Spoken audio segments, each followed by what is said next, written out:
ফিলিস্তিনের গাজা উপত্যকায় চলমান গণহত্যা ও আগ্রাসনের বিরোধিতা করে প্রথমবারের মতো ইসরায়েল বিরোধী যুদ্ধে যোগ দিয়েছেন বাহরাইনের প্রতিরোধ গ্রুপ আল আশতার ব্রিগেড এএভি। এরই মধ্যে ইসরায়েলের দক্ষিণাঞ্চলীয় এলাত বন্দরে নজিরবিহীন হামলা চালিয়েছে গ্রুপটি। আল আশতার ব্রিগেড এক বিবৃতিতে জানিয়েছে, গেল 27 এপ্রিল ইসরায়েলের এলাত বন্দরে ড্রোন ব্যবহার করে ওই হামলা চালানো হয়েছে। এএভি বলছে, ট্রাকনেট নামক যে কোম্পানি এলাত সমুদ্র বন্দর থেকে সড়ক পথে পণ্য পরিবহন করে ইসরায়েলের বিভিন্ন স্থানে পৌঁছে দেয়, সেটির সদর দপ্তরে হামলা চালানো হয়েছে।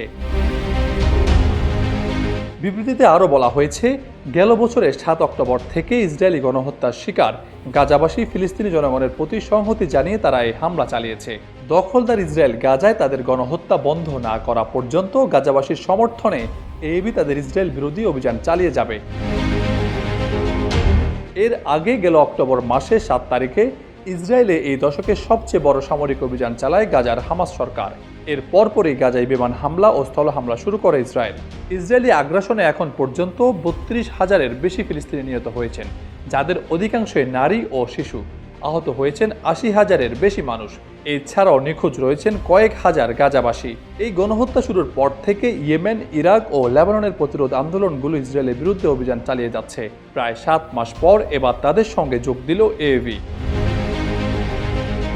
গাজা উপত্যকা বর্বর আগ্রাসনের প্রতিবাদে গেল বছরের নভেম্বর মাসে ইসরায়েলের সঙ্গে অর্থনৈতিক সম্পর্ক স্থগিত করেছিল মধ্যপ্রাচ্যের দেশ বাহরাইন। ফিলিস্তিনিদের ন্যায্য অধিকারের প্রতি সমর্থন জানিয়ে এই পদক্ষেপ নেওয়া হয়েছে বলে জানিয়েছে দেশটির সংসদ।